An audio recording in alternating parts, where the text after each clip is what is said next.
Feeling nervous before the big negotiation? Trust me, it happens to all of us, even the most seasoned negotiators. In this video, I'm going to address a frequently asked question, which is, how do I handle my nerves before a negotiation?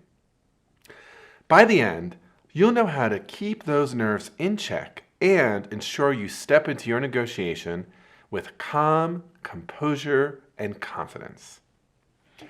Okay, so step number one is just to normalize the anxiety. The reality is that negotiation is stressful, right? It's part of the reason why, frankly, I have a living. Because people avoid negotiations, people hand-wring over negotiations, the stakes are high. It is normal to feel nerves and anxiety. And in fact, I would say that feeling some nervousness is actually a good thing. It keeps us on our toes. So one of the things that I always remember my dad telling me about performers is that if they're not feeling some butterflies in their stomach before they go on stage, they're not going to be at their best, and it means they ought to move on.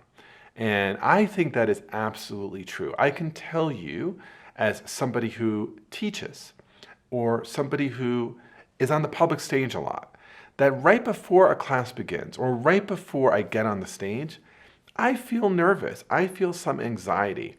And I think that's good, right? Because it means that I care and it means that I really want to do my best. And so I think the same is true in our negotiations, that if we're not feeling nervous, maybe we're not really being honest with ourselves. Second, in advance of that negotiation, consider practicing mindfulness and developing some kind of meditation or breathing practice.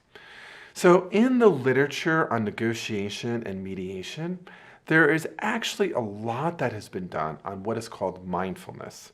And in fact, one of my colleagues, Len Riskin at Northwestern, has written extensively on the power of mindfulness in negotiation. So mindfulness gives us this chance to really kind of own how we are feeling and to kind of calm those nerves down. The experience of mindfulness, which those who meditate and those who do mindful practice can talk about at an experiential level, is actually confirmed by research. So Matt Lieberman at UCLA has actually done this really interesting research looking at brain activity. And what he has shown is that people who are actually able to name to themselves the emotions they are feeling, emotions like nervousness, anxiety, and worry, are actually better able to calm those emotions down and move to more cognitive and rational thinking. So Matt Lieberman actually calls this affective labeling. Third, when I'm going into a negotiation that I know is going to be stressful and tense and cause me anxiety, I need to prepare, and I need to prepare in a somewhat different way than maybe the normal kind of prep for a negotiation. So I need to actually write out what are the kinds of things that this person might say or do that might cause me to feel nervous, that will rattle me. And then I want to write out how will I respond, what will I say or do. I even might want to do a moot or mock. So what do I mean by this? I'll often try to do this with my clients, right? After we've talked about the negotiation, after we've written out the ways they'll respond, I'll say, let's do a practice, right? Let's say, be the boss, or let me be the other side of the negotiation. Let me do the kinds of things that cause the anxiety in you. Sometimes my client will resist this, but almost always after we do it, we're like, that was hugely helpful, right? Just having one or two experiences, having those words used on them and practicing the new responses is really, really good prep to handle it in the moment. The fourth piece of advice is one that might be controversial, but that I think can be quite effective, which is consider transparency.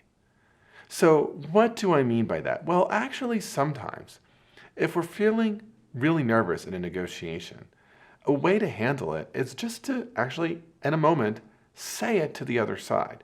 Now, I can appreciate some of you are thinking like, oh my gosh, I don't want to show that I'm weak, or I don't want to show that I'm uncertain or inexperienced, and I get all of that. On the other hand, it could be quite a nice way to both show some vulnerability, be honest, and actually calm down those nerves. So what would it look like? Something like this, and I've done this before in a negotiation. I've said something like, there's this side of me that frankly is feeling really nervous about raising this. And there's also another side of me that knows just how important it is to raise this and to negotiate it with you.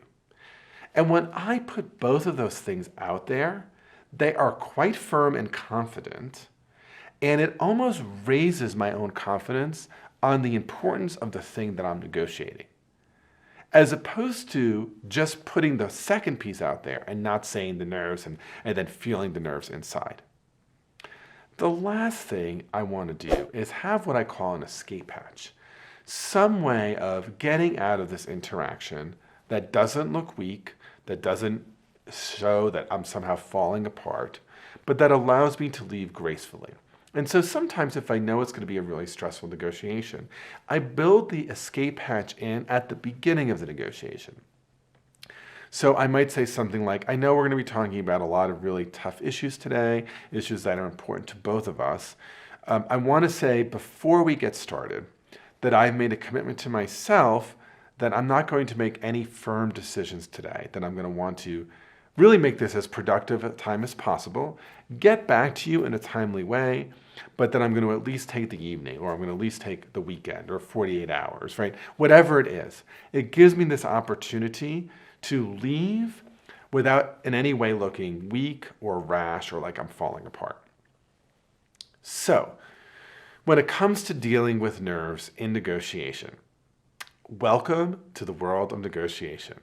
All of us have them. Here are 5 tips to deal with them. First, normalize your anxiety. It is part of what makes you good. Second, think about a mindfulness practice of some sort before going into that negotiation. Third, prepare by literally writing down what are the kinds of things the other person might say that will make you nervous and how would you respond to them. Fourth, consider practicing transparency.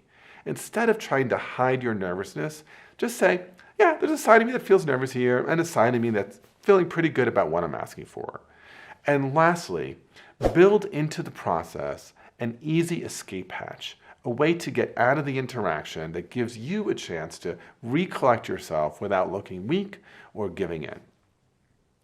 So if you have learned something from this video, please watch the next one, which is how do I negotiate when the other side has more power? And I'm a little bit nervous to ask this, but I'm going to anyway. Please subscribe to this channel if you haven't already. Please like this video, ring the bell, and leave any comments you have in the comment section. Thanks for watching. Click, click, keep watching. Don't be nervous to keep watching.